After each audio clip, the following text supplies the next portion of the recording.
Thank you for joining for this episode of the TechSpective Podcast. I have back with me again my friend Den Jones. So Den, if you'd like to introduce yourself. Tony, hey, it's a pleasure. Thanks for having me on the show. It's always wonderful to catch up. So, Den Jones, I'm the founder and CEO of a new company called 909 Cyber, a consultancy firm that focuses on cybersecurity leadership, execution, strategy, resourcing, virtual CISO as a subscription service. I mean, pretty much we'll do everything end to end, but we do have an insane focus on identity and access management and zero trust. Okay. Well, so it's really that is actually really what I want to talk to you about on this podcast today. Is I wanted to basically dig into 909 Cyber and kind of the how and the why and all of that. I mean, because you and I have, we've known each other for a number of years. I've spoken to you when you were at Adobe. I've spoken to you at Adobe and Security and Cisco, and kind of followed the trajectory.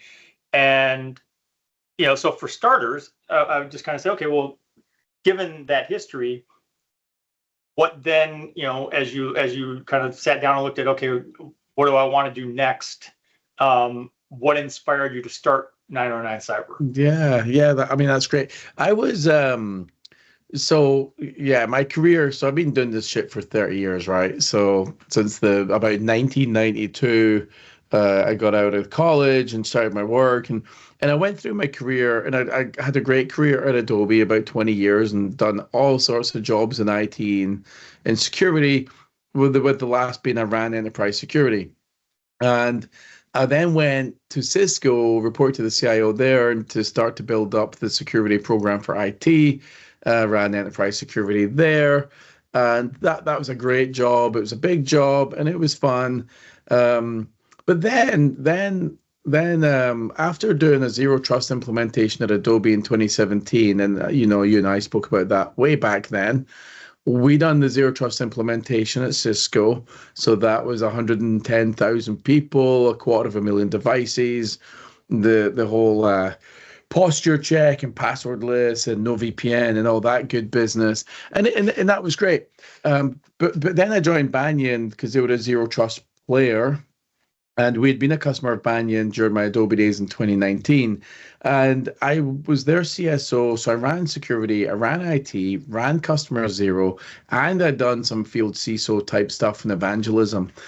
And we were successfully acquired by SonicWall in December of last year, and I figured, I want to be SonicWall CSO. I want, this is a great step up. It's a great opportunity. SonicWall is a solid company. And, I took on that position for a number of months. But, things weren't panning out as intended, I think, for SonicWall or Dan Jones. So we agreed what I'll say is a very generous package from SonicWall, which enabled me, I think, to have the confidence and the balls to actually start my own business. I thought about it for many years. And I had a lot of friends, not a lot, I had several friends who had started their own companies and continually said, hey, I should do this. I should start my own firm. Got a great reputation. The brand's brilliant, and the pedigree is great, and the experience is second to none. So why not? So we decided. I think it took a few months last year just to noodle on what I wanted to do, and do I go get a real job? So in December when we got acquired, plan A was they make me SonicWall their CSO. Plan B is I start my own company. Plan C is I get a real job. And no one wants to do that. Yeah, and they did make me CSO. And then when it didn't work out, I thought, okay, well, plan B still sounds attractive. Let me think about that. And originally the idea was SonicWall was a couple of fascinating things I got from there, right? One was SonicWall is a huge channel business. They've got like over 15,000 channel partners, but about 80% of their channel partners didn't exactly have what I'll call deep security expertise. Now, that led, and also a lot of them were really small resellers, mom and pop shops. So that led me to believe there's a market there for the small mid-sized business to have advisory services that we layer ourselves on top of MSPs. And the original view was, well, let me do fractional or virtual CISO. Let me create a subscription service. And then what I found, Tony, was those conversations are a bit bloody tricky. You end up explaining what's the difference between a virtual and a fractional. You end up explaining what does a CISO do anyway. And in the end, year one was always just about we're going to build the strategic side of the business. Year two is you do strategy and execution. As you get to the end of year two, we start doing MSSP type stuff or VAR or SI. And then we start to build. By the time we get to year three, we'll probably start to look at the toolkits that we've been building, think about productizing them. So all of that stuff in the journey, when I was thinking that these conversations in August were a bit like long in the tooth, I'm like, well, why don't we just cut straight to the chase and say, fuck it, we'll do it all. We'll do strategy and execution and we'll figure it out. We have the team and we have a lot of people in our network we can call upon at any point. So the concept of going in and do strategy and execution is easy. The market size was always confusing because is it small, mid, or enterprise, right? Yeah. And I think small businesses less than 1,000 people. So small to me is less than 1,000, right? Some people will say that's mid, but I think if you've got an IT organization but no security leadership, then you could bring us in on retainer and we can guide your IT executives and give them security, education and mentorship, but really will be your fractional or virtual CISO. And then if they need people to execute, we've got a resourcing division so we can bring in people to execute. We also have partners that we work with. We could bring them in. So as I kind of looked at the whole thing, it's a case of we know who the personas are that we're chasing. We think that we have different products or different offerings depending on the market. Right. So I don't care whether it's small, mid, or large. We can go into an enterprise and help them with their CyberArk deployment or Okta deployment, or we can go into a small company and we can be their on-call, on retainer really person. So it kind of has evolved like every. I'm going to say like every startup or every budding entrepreneur, you're sitting there saying, how do we evolve so we can serve our customers best? At the end of the day, it's not about what we want to offer. It's all about how do we serve our customers the best. Okay. Well, so you and I have known each other for a while, and you know that what you're doing on the cybersecurity side is very similar to what I do on the content and content marketing side, which is basically to say, look, maybe you've got a full-blown marketing team, maybe you don't have anyone, but regardless, I can fill in the gaps. I can be, I can do, sort of chief marketing officer as a service, or even just content marketing as a service kind of things. And on the one hand, I will admit that I have been conflicted about it at times, where I'm like, is it taking someone's job? Am I eliminating opportunity for someone else by filling this role across multiple companies? But it's just the reality of the world we live in. Like, companies are cutting back. They're letting people go across security teams. They're letting people go across marketing teams.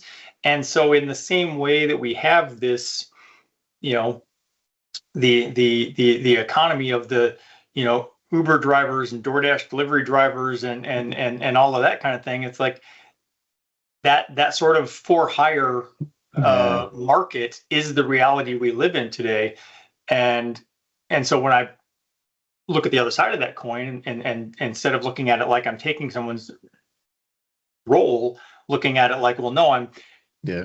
helping all of the clients and customers who can't afford to do it the other way. Exactly. And I was just about to say, so I mean, you and I have worked together at Adobe days. You were helping us out at Adobe, you helped us out at Banyan, you're helping me out with 909 Cyber. I look at it like even the Adobes of the world, and even at Cisco, Cisco use a lot of contractors. And in these companies, you have your full-time bench, but maybe you've got a project that's only 3 months or 6 months. You're not going to hire someone for that. Right. You might burst every now and again, and you need contract support to really do that. So why wouldn't it make sense for the Adobes of the world, the Ciscos of the world, the Dens of the world, to have a Rolodex of trusted people that we know we can call upon, like you and others, to help us execute? And I think so there's that side of it. If I'm building a small business like I am, then before I have the growth and the funding to really hire someone full time, having someone that I trust on contract is vitally important for me to actually build the business in a credible way. Because I don't care whether you're a one person shop or 10 or 20 or 50, the product that you create is a reflection of your brand. So for me, if we write content and we might know technically what we want to write, but we want it to be a polished product, then we need to bring in people that do the fine polish work. Right. And because at the end of the day, it reflects on our brand and our business, because we're going to go into clients and they are going to pay us top dollar so that we can give them output and work that's got to be credible and it's got to be professional, because we're only going to be as good as that last job. Right. Well, and the other thing that I think is true for both, it's true for security and it's true for marketing. When you hire your own, like let's say you do, you have a company and you say, okay, well, no, I'm going to hire I'm going to hire a CISO. I'm going to hire someone to lead security. I'm going to build a security team. It's like, okay, well, that's great. But those people then end up having a mostly myopic view of the world, like it's a they know what's going on with their company and their network or whatever, hopefully, but not beyond that. And where I see something like what you're doing, or like even when I've talked in the past with managed security providers and the whole concept is, when you have someone who's like, well, no, my whole job is just security and I'm doing it across multiple companies and multiple industries. So now I'm bringing all of that expertise across the board to you. Like, well, this is what I do all day, every day for other companies. So I have a wider lens of what's going on in the world that benefits you. And I can do the same thing from a content perspective. Where someone is only looking at it from their limited perspective of saying, oh, well, I'm a identity security provider or whatever. But then I come in and I say, okay, yes, but I've also had all these other conversations, and I can tell you that, here's another way to look at this. Yeah. And the way that we think of it is, like, there's a lot of virtual or fractional CISOs that are one person shops, one person, and they get 3 or 4 customers and they're happy, they're delighted, and their customers are happy too. We're not trying to be that. What we're trying to be is, what I tell everybody is, we're going to take over the world. We're building an empire here.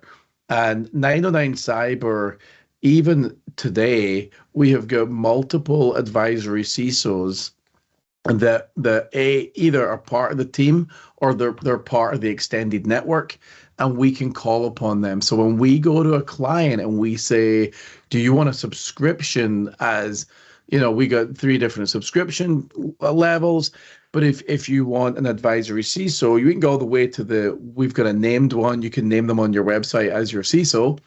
But that even if they do that and they say they grab Aaron Worthman, he's a seasoned CISO stroke CIO. He knows what he's talking about. He's been at some great companies.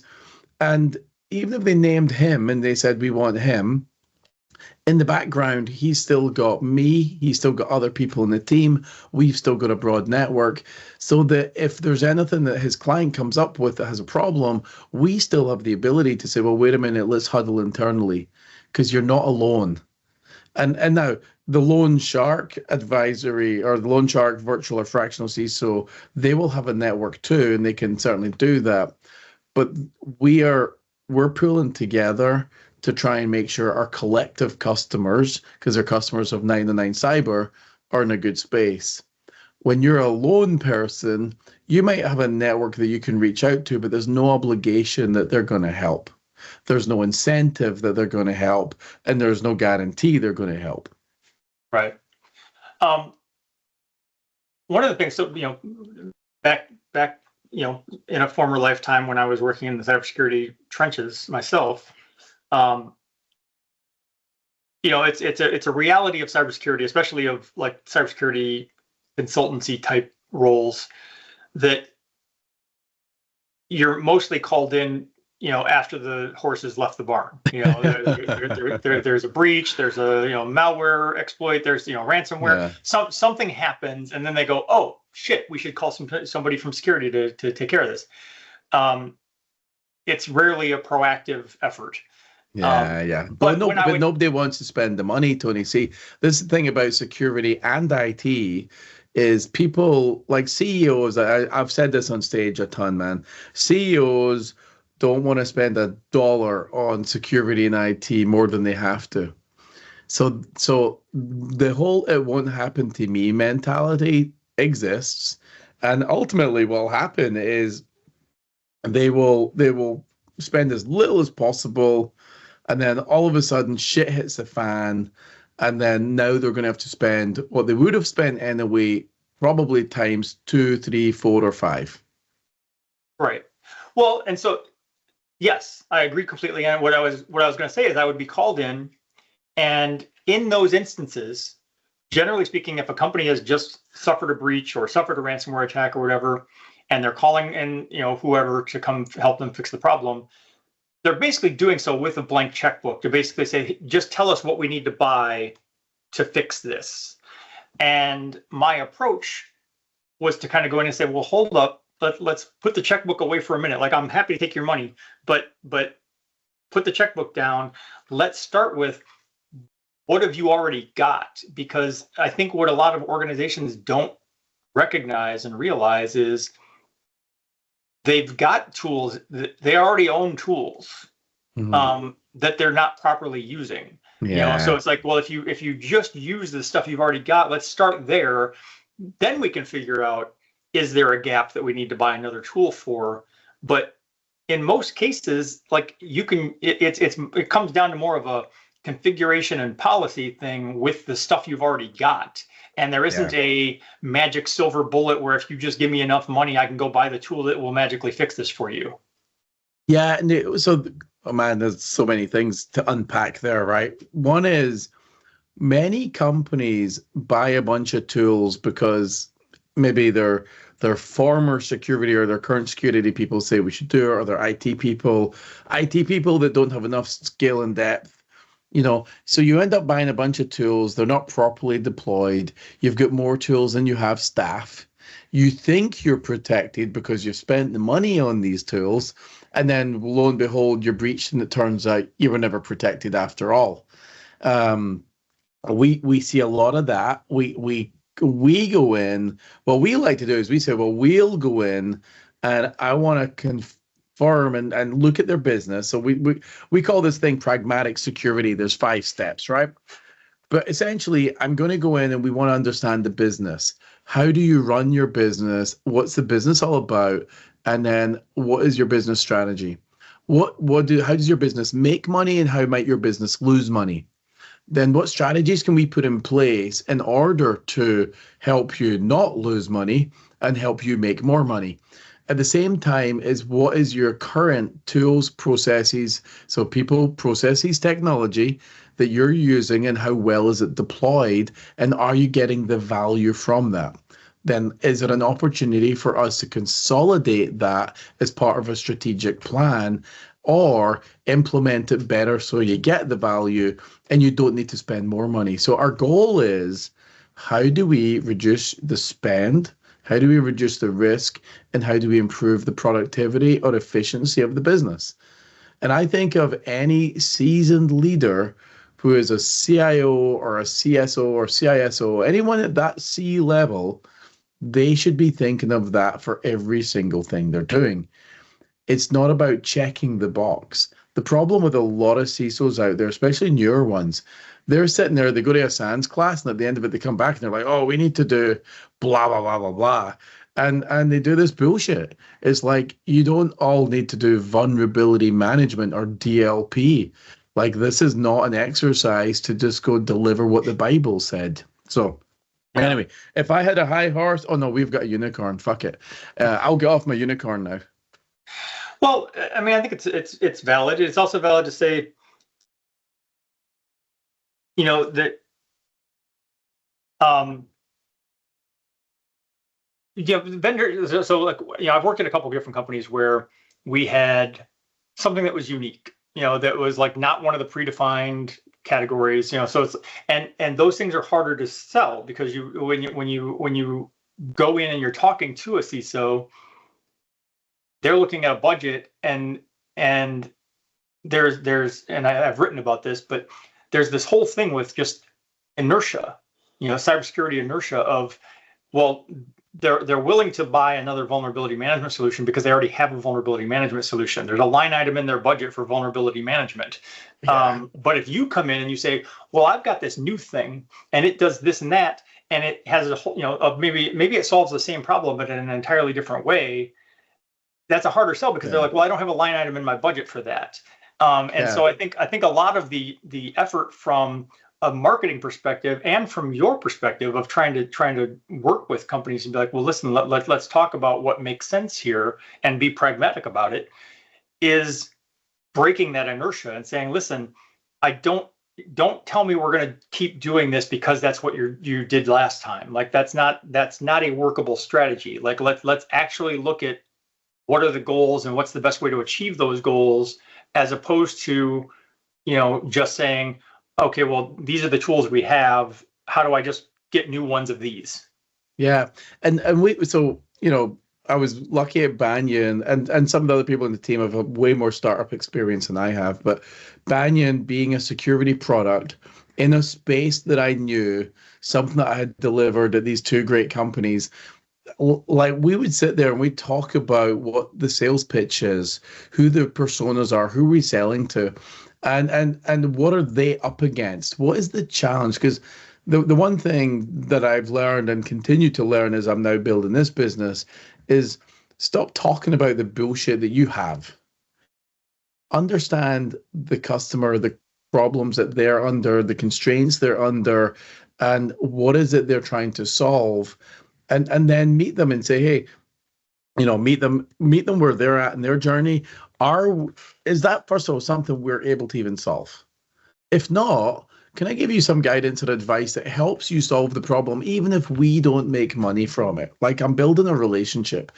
And the big thing for me, I go into these companies, and so a few things. We do advisory work for software startups that are selling in the security space to CISOs or CIOs. That's great work for us, because we get to ideally stop what I was receiving for 30 years, which is bullshit sales tactics that we see through in a heartbeat. So, you know, let's stop that. I got actually an SKO all hands keynote thing next month with a client. And I love doing that, because I hated being on the receiving end of it. And also, I want these people to be able to sell and make money, but in a way that's not disingenuous, right? So we do a lot of that. The other thing is when we go into clients, we actually sometimes say, you don't need to buy a new tool. Actually, get rid of the tool you got. because you're not solving the risk. And by the way, the likelihood of that risk happening is way less than you think. So we actually look at the cost of doing nothing versus the cost of doing something. If the cost of doing nothing is less than the cost of doing something, then you got a question. If it's more than the cost of doing something, you might want to do that thing. So, brand reputation is important. But if you look at the breaches of the big companies that's happened and their stock prices, was their brand really impacted? It always seems to be a minor hiccup, honestly. Well, one of my friends, Dr. Chase Cunningham, if you ever see the hashtag buy the breach, he tracks that shit. And it's so bloody smart of him to do it, because I look at it like, oh, wow, yeah. Because I knew that, because I followed a couple of companies that I'm close to that had went through a breach. And their stock price still continues. So this whole concept of, your brand reputation, it's if you're a smaller, let's say you're a really small password manager company and you've been breached twice, maybe people are not going to buy your shit. I do know one of them, right? So maybe they'll go down the tubes or some shit. But the reality is you got to look at the likelihood of that risk. You got to look at the residual risk after you do something, and then determine whether you still care. Right. You got to, yeah. Well, and I think, prime example is when you look at something like Target and the Target breach, and you think, oh, well, this is going to affect your brand. No one's going to trust you with their data. But the thing is, we want convenience, and and so we might be upset for a week or two, and then after that you go, okay, but Target's right there on the corner, and they have all the stuff that I want. So of course I'm going to go shop and give Target my money. Like, what are my options? And the reality is you're giving them your credit card. Your credit card's got insurance. Are you really going to be negatively impacted? Right. You'll be inconvenienced. Right. But going back, you said earlier, about not coming in from a cybersecurity vendor sales perspective and telling them all about what you've got, or telling them all about you, but actually understanding what they need and what they want, and that resonates, because I was just this week talking with someone about from a content perspective, looking at that, because people love to write content for companies that talk about, we have XYZ product, and XYZ product provides, XYZ product delivers XY, this, that, and the other thing. And I said, well, you're just telling them what you think you deliver or what you think you provide. You're just listing features and benefits from your perspective. To make that effective, we have to flip that around and talk about it from the customer perspective of why should they want that? Why should they give a fuck? Yeah. And the what's in it for me, I mean, look, all communication is audience focused, or it should be audience focused. The problem is when you're in that sales cycle, you start thinking about what you got, and why you're better. What makes me different from blah, blah, blah company, right? And you'll do battle cards and all that bullshit. The reality is sales is an emotional game. Problems and pressures in your work is an emotional thing as well. And if I can understand the problem that the CIO or CISO or CEO is under and what concerns them, what keeps them up at night, is it possible that I can understand their problem and then determine whether we can solve it or not? Because the good answer sometimes is actually, I'm sorry, we can't solve it, but I know this product over here, a competitor of mine, I know it solves it. And I was in a meeting with one of the co-founders of Banyan, and he turned around to a client. We were in a prospect call, and he turns around and he says, I don't think it's a good spend of your time us showing you what we do, because I know already we don't solve your problem. What you're looking for is X, Y, and Z. And we don't do X, Y, and Z. Still happy to show you what we do, but we don't do X, Y, and Z. So if you want to see what we do, cool. But if not, that honesty had that client turn around and be like, oh, yeah, now I trust you. I'd love to see what you do. Yeah. No, I mean, All of a sudden, perfect. yeah. And and it's funny because having that again, I'm gonna frame this from the content perspective, but when I talk with like product marketing managers and product teams, like it's not that what they're trying to put out there isn't valid, like that, like they're really excited Correct. about the like geeky technical details of how they accomplished what they're doing, and it is impressive if you understand Yeah. the geeky technical details. So it's like when you dig into it and you say, oh, that's really cool, so they're very proud of what they did and they want to talk about that. And Yeah. I have to be like, okay, that's really cool in your circle. Yeah. And that's But we and have that's to find a maybe way to frame that from the why should the customer care about that framework? Yeah. And maybe that's step 2 or 3. Because maybe step 1 is understand the problem. Then step 2, if the customer realizes you can solve the problem, they want to learn more about your product. Now you get into this is our product that solves your problem. This is how we differ from the competition. And one of the things I always say to people is at the end of it, all the marketing and the glossy shit makes everything look and smell the same. We all do zero trust. We all do digital transformation. We all do machine learning. We all do whatever your buzzword that Gartner said last week, right? We all do XDR. Here's the thing, though. If you all do it, how does a person trying to understand what the best technology is understand that yours is the right thing to look at? Right. The differentiator starts to get down to, is it price? Is it speed of deployment? Is it something that you can displace other products? So ultimately you're looking at features and functions are great, but quite often they all sound the same after a while. So you've got to understand if you're in a competitive market where there's 3 or 4 vendors that do something similar to you, that's not necessarily the thing your customer is going to look at. They're going to look at other stuff. Especially outside of the cybersecurity industry. And I think you and I have talked about this, but like in the cybersecurity industry, like we can look at marketing or look at vendor claims and decipher that stuff and kind of dig into it and go, okay, I understand why you're saying you do zero trust. We can debate about the implementation or whether that's actually zero trust or whatever. But, Yeah. but if you go to RSA, if you go to the RSA conference and you're not a cybersecurity professional and you're not in the cybersecurity industry and you just walk the show floor and you listen to the spiel at every single booth, it would be virtually impossible to actually learn anything because everyone's pitch sounds the same. They're all using the same set of buzzwords. And so if I don't know anything about cybersecurity and I just listen to them all, I go, all right, I don't know, I'll pick the one with the coolest logo. Yeah.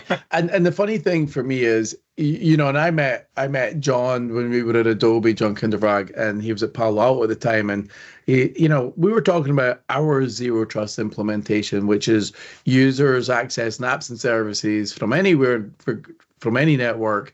We assume a network's not trusted. We assume a device isn't trusted. You build trust, And at the end of it, we weren't doing packet sniffing. And John said, well, that's, strictly speaking, not full zero trust then, or not zero trust. I mean, and I was a bit blasé because I'm an asshole. And I'm like, but that's not what the business needs. And I think when I started to lose my shit on vendors saying they're a zero trust vendor, is when you get to a vendor that focuses on doing least privileged, and that's all they do. They're an identity and access management, they do IGA, and they go, oh, we're least privileged. That's not ZT. That was way less ZT than the shit we were doing. So I think the thing is everybody loves to get into the marketing. We're seeing it now with AI. As people talk about AI, everyone's like, oh, we've got AI. It's like, wait a minute. You're doing analysis of stuff as part of what you were doing before. You're just leveraging AI in the background to do it better, quicker, more efficiently, maybe less errors. I don't need to see the dashboard that has the words in the dashboard, AI, blah, blah, blah. Like in your product, you put the words AI. Like a year from now, every product we just assume is going to have AI in the background baked in. So you don't need it on the page, on the user experience part of it. And you don't need to ram it down their throats that you're using AI. Everybody's doing it right now, but 2 years from now, it's just going to be assumed. Well, and as you're well aware, like, in the cybersecurity sphere, it's not new. We just put the word generative in front of it, but like all of cybersecurity was already built on AI and ML. Yeah. A long time ago. And then it became generative AI. So now everyone has to have a generative AI built into their product. And now it's going to be agentic AI. Everyone's going to have that built into their product. And the thing is, and we're on the tail end of the podcast, so I don't want to open up an entirely new thread, but it's interesting to me to watch the kind of evolving AI landscape in cybersecurity because it has so much potential and it can do so many really awesome and cool things to streamline cybersecurity. It also is a very effective tool to streamline attacks. And at the same time, those of us in the kind of the tech world side of things should be honest enough to say, yes, this AI can do really cool things. It also has a number of fundamental problems that we need to be aware of, and not just put all of our eggs in that basket, because that's going to be a recipe for disaster. Yeah, it's funny because 2018, when we were doing our Zen Zero Trust at Adobe, we built a team called Security Intelligence, and they were grabbing all the SIM logs and and doing a lot of anomalous stuff and some great wizardry in the background. And in some cases, in those days, we were like, oh, it's ML. Yeah, a little bit. But some of it was also just like logic. If this, do that. If that, then this, right?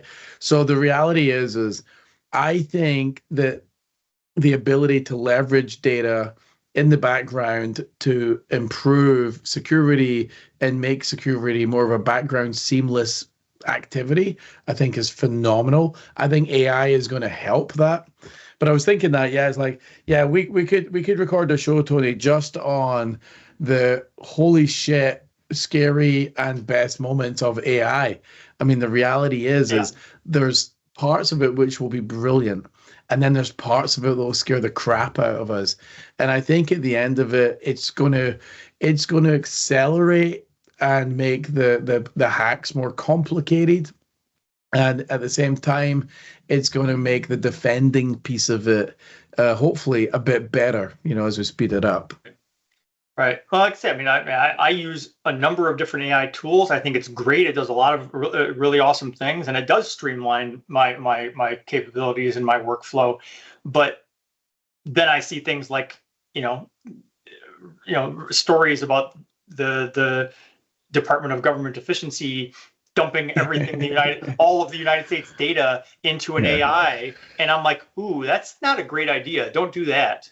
No. Yeah. Hey, well, you now you and I are aligned on what's going on over there at the government, and I think the reality is we're going to see a lot in the news in the coming months on just some of the antics. So that also could be another podcast all on its own, just being like, holy shit, there's another. We'll just have you come back on like a recurring monthly. Yeah, we can hash it out. Yeah. All right, so as a kind of a parting thing, I'm going to pull this all the way back to 909 Cyber, and basically just kind of open the floor to you. But talk about my specific question is, just as you're doing this, as you're having conversations with prospects and customers, like what would you say to an organization that is maybe really needs the services, but is hesitant about engaging, and outsourcing, those types of activities or whatever? Like, what advice do you have for companies? Yeah, I think first of all comes down to build a relationship, understand the clients, their concerns, their hesitancy, their, how they run their business. And as I said, it's like we know what we can do. We know our pedigree. We know that we can stroll into any business and help them some way, somehow, and it doesn't have to break the bank. And I think that's the first thing. Second thing is brand and credibility is everything to us. Authenticity. we don't want to go in there and just sell you some shit you don't need. We want to go in there and ideally try and help you save money and help you reduce your risk. So I look at it like, give us a call if you're not even sure and you just want some guidance. You can get a 1-hour consult for free. That's called a come engage with us, and we'll give you some free advice. I just literally sent 20 emails out this morning. Actually, the number was 27. I got a list from people after doing a small business expo event, and I got a list, and I decided to go through all the emails and look at have I been pwned? How many of those emails out of 70 had been compromised or part of a breach? And it was 27. I emailed every single one of those people individually, gave them the screenshot, gave them guidance on how to remediate themselves, gave them access to a free booklet with more information and a slide deck with 5 tips and remedies. And hey, that was free. So, the thing for me right now is let's try and help people, and, let's try and keep them out of trouble. But if they get in trouble, then they can give us a call too. Awesome. All right. Well, and when I publish this podcast, I will, of course, include some links to 909 Cyber and help people find you. But always a great conversation with you, and thank you for joining me. Tony, thanks for having me on the call. Much appreciated, man. I appreciate you investing your time to listen to the podcast, but I also invite you to engage on social media. Please go like our Facebook page and follow at TechSpective on Twitter and Instagram. You can feel free to let me know what you like, let me know what you don't like, let me know if you love it, let me know if it sucks, and let me know what products you'd like to see reviewed or what questions you'd like to see answered in future posts.